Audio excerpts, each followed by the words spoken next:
La magnífica diversidad de la vida depende de las instrucciones genéticas contenidas en el ADN.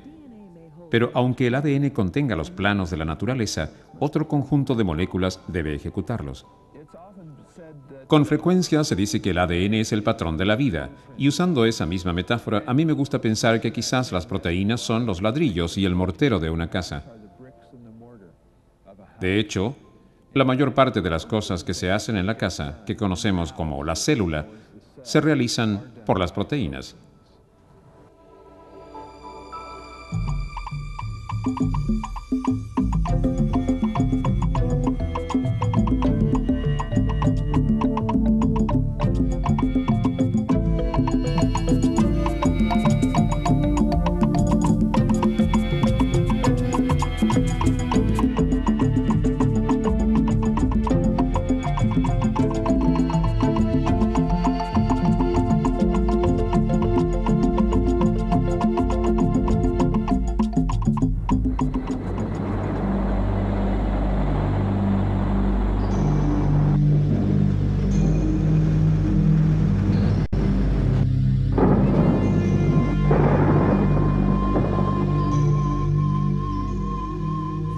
Con el tiempo, la vida ha producido una sorprendente variedad de organismos.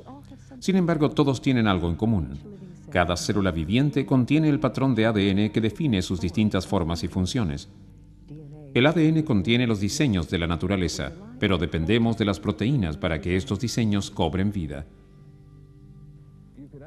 Se puede entender completamente el genoma, que podría tener cada nucleótido del genoma almacenado en un computador. Pero no se podría hacer una célula porque hay que tener proteínas que hagan algo en el ADN para que la vida continúe. Así que, en ese sentido, son el corazón mismo de la vida. Las proteínas desarrollan o influyen cada función importante de la vida. Las proteínas estructurales construyen tejido. Las enzimas regulan el metabolismo. Las hormonas ayudan a coordinar la función de los órganos. El Dr. James Lake se encuentra estudiando la forma en que las diferentes especies traducen la información del ADN en proteínas vivificantes. En todos los organismos, el proceso comienza con la transcripción del código genético. Toda la información genética de la célula está contenida en el ADN. El problema es que el ADN es una molécula valiosa. Debe ser copiada para que no nos arriesguemos a afectar la copia maestra. La célula transcribe los diseños genéticos para cada proteína a partir de filamentos de ADN en moléculas especiales de ARN. Una enzima despliega un segmento de ADN creando espacio para sus nucleótidos complementarios de ARN. Tanto los nucleótidos de ADN como los de ARN contienen un azúcar, un fosfato y una base. Pero en ARN, el azúcar es ribosa y una de las 4 bases es reemplazada por uracilo. Las bases expuestas del filamento de ADN sirven como modelo para la construcción de mensajeros o ARNM. En otros filamentos, la célula produce transferencias o ARNT y ribosoma o ARNR. En su forma final, estas moléculas desempeñan un papel vital en la síntesis de proteínas. Todos los organismos vivientes utilizan el mensajero ARN para transferir la información contenida en sus genes. Esto se aplica incluso para las bacterias procariotes, que viven en los extremos más exóticos de la naturaleza. En un grupo en particular, que llamamos los eocitos, que son un grupo de bacterias extremadamente termofílicas, que comúnmente comen azufre, respiran hidrógeno y pueden vivir a temperaturas de ebullición, son tan inusuales que mi esposa las llama machocitos, pero nos indican cosas, como ser el origen de los eucariotes. Las células eucariotes de los organismos complejos adquieren muchas formas y producen una gama colosal de diferentes proteínas. Las células procariotes, que conocemos como bacterias, necesitan menor cantidad de proteínas para proseguir su estilo de vida más simple. Aunque son ampliamente distintas en cuanto a forma y función, ambas usan el mismo reparto de actores en el escenario final de la síntesis de proteínas, llamado traducción. La traducción comienza con la unión de un ARN mensajero con una pequeña subunidad de un ribosoma, la mesa de trabajo de la célula para el ensamblaje de proteínas. Una vez posicionado correctamente, el ARN mensajero induce el acercamiento de ARNT, que porta el primer aminoácido. El ARNT solo se une si sus 3 nucleótidos coinciden exactamente con los 3 primeros nucleótidos de revestimiento del filamento de ARNM. Ahora se une al grupo una gran subunidad de ribosoma para formar un ribosoma funcional con 2 sitios de unión construidos con proteínas de ribosoma y ARNR. Pronto llega otro ARNT que coincide con los 3 siguientes nucleótidos del filamento. Con la ayuda del ribosoma y un poco de energía celular, los aminoácidos circundantes se unen. El primer aminoácido se separa de su taxi a RNN, dejando al ribosoma en búsqueda de otro aminoácido idéntico. El ribosoma se desplaza por el filamento de ARNM, lo cual expone al siguiente conjunto de nucleótidos que coinciden con los de otro ARNT. Con cada aminoácido, la proteína sigue alargándose. A medida que crece, se dobla, adquiriendo la forma tridimensional tan crucial para su función. Cuando el proceso se ha completado, los fragmentos de ribosoma se separan, quedando libres para juntarse después. Con una legión de estas moléculas en operación, una simple célula puede producir cientos de proteínas cada segundo. Prácticamente todo lo que sucede en la célula lo hacen las proteínas. La traducción es el proceso de tomar los patrones genéticos y hacer proteínas.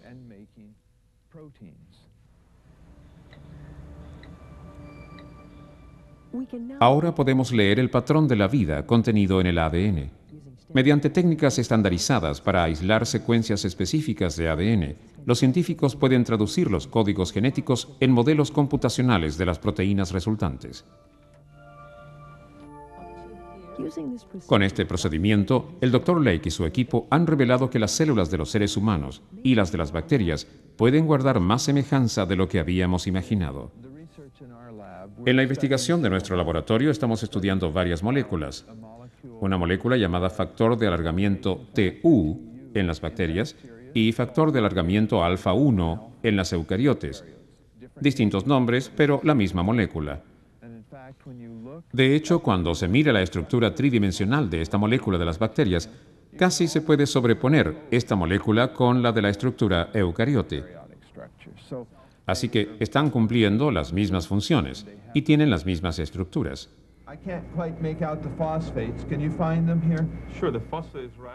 El hecho de que algunos procesos sean tan similares en las eucariotes y en las procariotes implica, por lo menos en mi opinión, que la naturaleza probablemente ha encontrado algún tipo de solución que funciona bastante bien.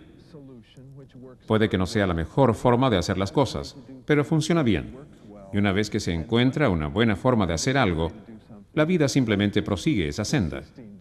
Y ahora tenemos eucariotes, procariotes, todo haciendo síntesis de proteínas básicamente de la misma manera.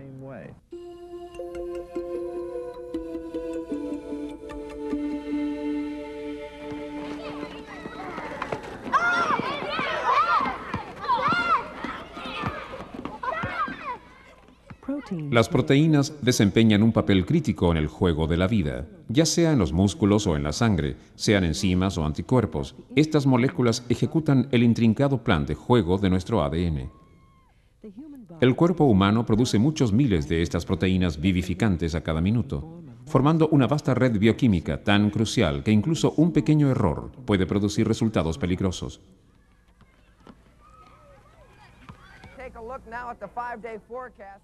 Christopher Nance es un meteorólogo que trabaja en televisión.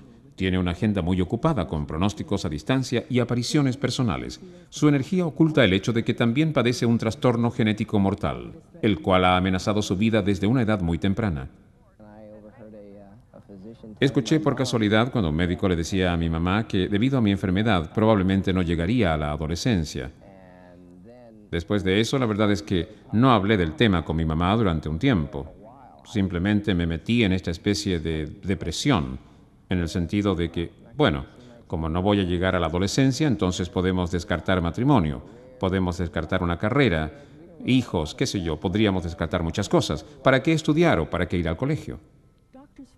Los médicos encontraron el problema en la sangre de Christopher. Los glóbulos rojos normales producen hemoglobina A, una proteína que lleva el oxígeno por el cuerpo. Pero en miles de personas como Christopher, la molécula es diferente, se comporta anormalmente, haciendo que los glóbulos se degeneren. Los doctores llaman a esta condición mal de la célula falciforme y aún no se comprenden completamente los peligrosos síntomas. Queremos responder a la pregunta ¿qué provoca la obstrucción vascular de esta enfermedad? Y los cambios en la forma de la célula. Los cambios en las características de la membrana celular. Los cambios en las propiedades físicas de la célula. Porque esa es la característica clave en el proceso de la enfermedad. La flexibilidad de los glóbulos normales les permite comprimirse para pasar a través de los vasos sanguíneos más estrechos con facilidad.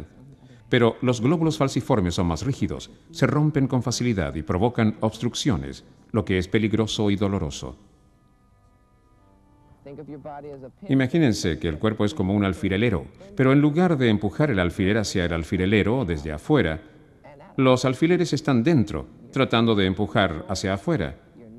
Y eso duele. Duelen los dedos, las articulaciones, el cuello, los pulmones. Uno respira hondo y, por Dios, es como si los alfileres se expandieran. El dolor de Christopher indica serios daños en los tejidos, lo cual puede acortar su vida. Los doctores remontan esto a un error en el código genético de Christopher para hacer la proteína hemoglobina. La persona nace con este defecto genético a nivel del ADN, el cual instruye a los glóbulos rojos a producir hemoglobina S en lugar de hemoglobina A. Debido a la secuencia de aminoácidos, la hemoglobina S experimenta un cambio relativo a la conformación, un cambio en su estructura. Los defectos genéticos se producen cuando cambia o muta la secuencia de nucleótidos. En el caso del mal de la célula falciforme, una base específica del código de hemoglobina cambia de timina a adenina. Entonces, las moléculas ARNM traducen este cambio mutacional a una proteína diferente, con una sola sustitución de aminoácidos, lo que tiene consecuencias devastadoras. Debido a este cambio, la hemoglobina S tiene la propiedad de polimerizarse en ciertas condiciones. Que se polimeriza quiere decir que forma una estructura cristalina. Y una estructura cristalina se asemeja a una paja, es decir, una estructura microtubular, en donde hay un centro hueco, a cuyo alrededor pueden haber sucesivos espirales de hemoglobina. Así se forma esta especie de larga paja, la cual se polimeriza en cristales de hemoglobina S y distorsiona la forma redonda bicóncava de los glóbulos rojos, que es muy flexible, creando una forma de media luna que es muy inflexible.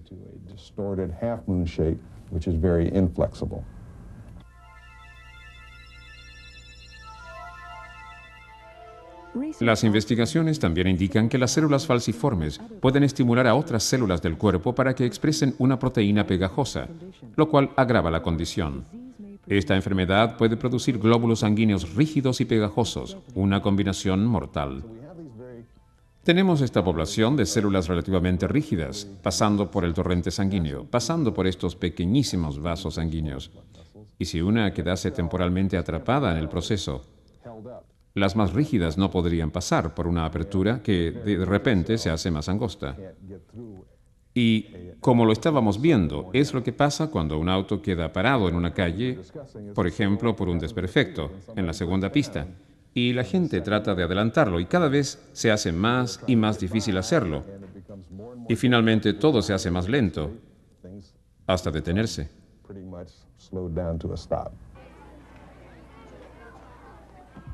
En el cuerpo, estas obstrucciones vasculares pueden dañar órganos vitales en un periodo muy corto, lo que explica por qué este mal clama las vidas de los más pequeños. Al llegar a vivir más allá de la adolescencia, Christopher Nance ha superado las estadísticas, pero su vida no ha permanecido intacta. Bueno, ahora tengo más de 40, qué increíble, y me cuestiono sobre el daño que le he hecho a mi cuerpo.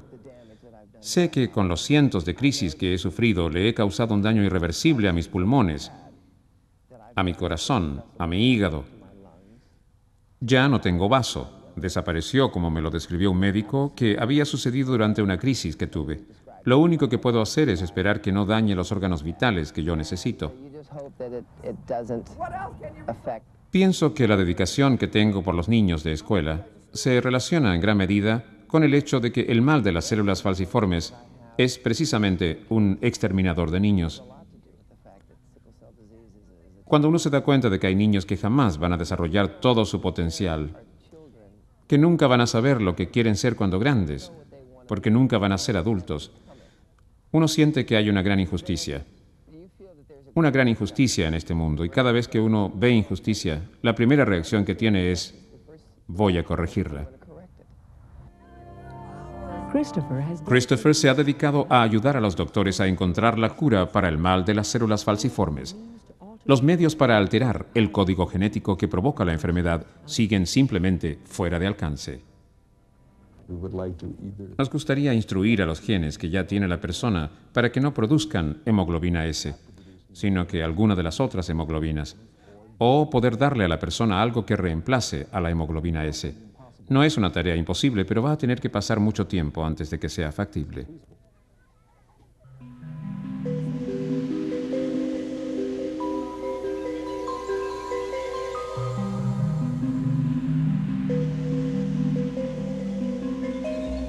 Un globo translúcido se transforma lentamente. Se está formando un moho de cieno.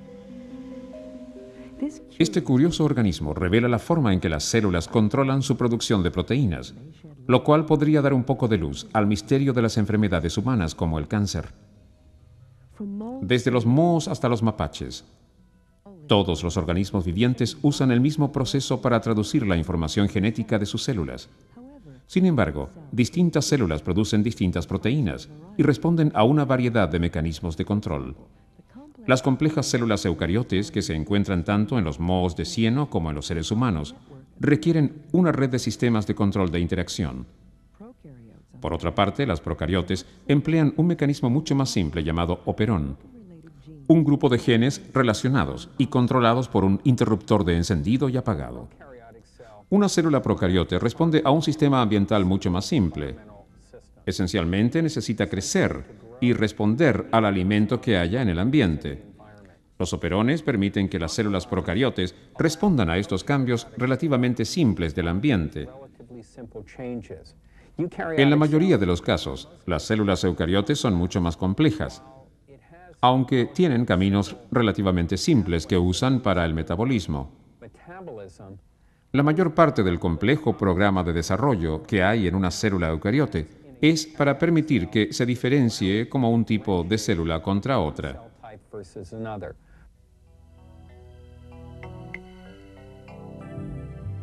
A medida que se desarrollan los organismos complejos, sus células se especializan o se diferencian para desempeñar funciones específicas. Algunas llevan oxígeno, otras mueven miembros, otras almacenan grasas o envían impulsos nerviosos al cerebro. La diferenciación celular es el proceso mediante el cual una célula individual altera su programa de desarrollo. Por ejemplo, podríamos tener una célula precursora que luego se diferenciase posiblemente como un glóbulo blanco o un glóbulo rojo. El proceso mediante el cual se diferencia esta célula madre o célula precursora se consideraría como el proceso de diferenciación celular. El principal interés de investigación de mi laboratorio es entender el proceso general de diferenciación y entender qué tipo de mecanismos utilizan las células eucariotes para controlar la diferenciación. Cada célula viviente contiene todos los códigos genéticos necesarios para construir un organismo completo. Pero a medida que cada célula se diferencia, utiliza solo algunos de estos genes para producir proteínas específicas. Estas proteínas dictan el destino de cada célula. Con el moho de cieno celular, el Dr. Richard Fertel espera poder explicar este complejo proceso conocido como expresión genética diferencial. La meta de entender la expresión genética diferencial es tratar de entender o elaborar los mecanismos reales, mediante los cuales se utiliza cada uno de estos genes en diversas células. Por ejemplo, sabemos que la hemoglobina o cadena de globina se expresan solo en los glóbulos rojos. Pero, ¿cuáles son los mecanismos mediante los cuales estos genes se activan solo en los glóbulos rojos? ¿Y cuáles son los mecanismos que evitan la expresión de estos genes en otras células? Para entender la diferenciación, y por lo tanto para entender los procesos de diversas enfermedades, tenemos que poder entender cuántos genes del cuerpo humano están controlados.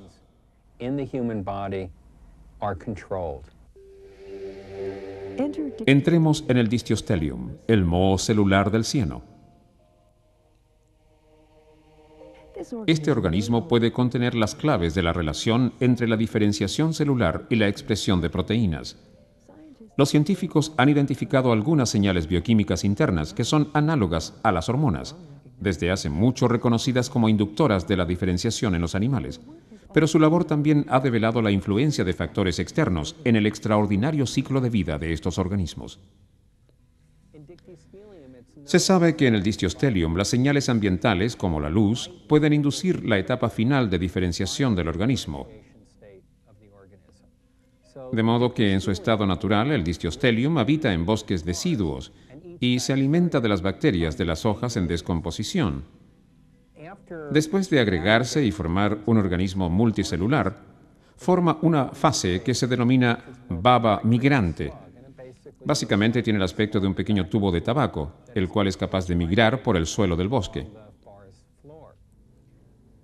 Entonces, cuando el organismo ve luz de arriba, cambia de esta baba migrante para formar el órgano maduro productor de esporas. Y la razón ambiental para todo esto es que si uno es un distiostelium, entonces no quiere formar un órgano maduro productor de esporas debajo de las hojas, ya que así no podría dispersar esporas. Tan extraño como parece, este organismo ofrece a los investigadores un valioso modelo que puede ayudar a revelar los caminos específicos de la expresión genética en los seres humanos. Al definir estos caminos en un sistema simple como un distiostelium, podemos retroceder y relacionar cómo se pueden alterar los caminos en las células mamíferas. Es decir, en qué forma una mutación particular de un gen en las células de un ser humano provoca una enfermedad, y por qué el gen que no ha mutado es perfectamente normal. El moho del cieno puede contener la clave para comprender los problemas de los seres humanos. Por ejemplo, cuando las células de distiostelium comienzan sus vidas como individuos en circulación independiente, contienen pequeñas cantidades de una proteína llamada NM23. Pero cuando las células individuales se juntan en un solo organismo, la concentración de NM23 aumenta de modo espectacular. Los científicos han observado concentraciones similares de NM23 en células cancerígenas humanas. En ciertos tipos de cáncer, el gen NM23 mostró ser potencialmente importante para mantener el estado metaestático, es decir, el estado en el cual ahora las células cancerígenas se mueven en una forma no regulada. En el distiostelium se identificó un gen similar, el cual ha demostrado estar implicado en el control de varios caminos que participan en la formación de agregación del distiostelium.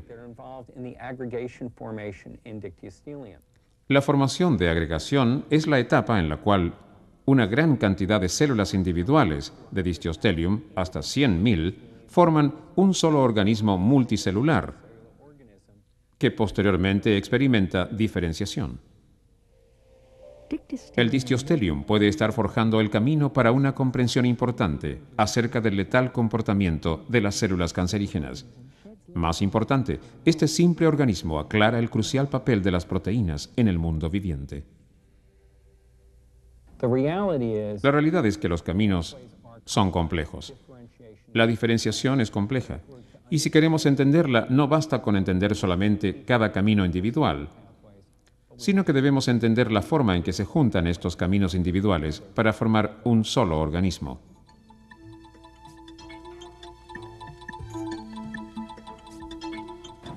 Hemos podido comparar las secuencias de proteínas que se hallan en las bacterias con las secuencias de proteínas de los animales y con las de los seres humanos y las de las plantas. Encontramos que hay secuencias comunes. En algunos casos puede haber un 50% de identidad entre los seres humanos y las bacterias. De modo que para toda la gente está quedando bastante claro que toda la vida está relacionada. Si miramos la proteína de la piel y la comparamos, por ejemplo, con la proteína de las uñas de los dedos de las manos, la diferencia son unas pocas moléculas de azufre. Y eso puede dar suavidad y flexibilidad, o puede dar dureza y claridad.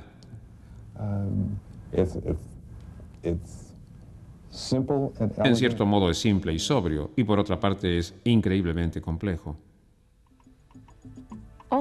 Todos los organismos vivientes dependen de las proteínas para sobrevivir. En su multitud de formas desarrollan el trabajo de la vida, aunque todos las producimos de la misma manera, desde la transcripción y la traducción de nuestros códigos genéticos. Estos complejos mecanismos ejecutan los intrincados planos de la naturaleza en el ciclo de la vida en curso.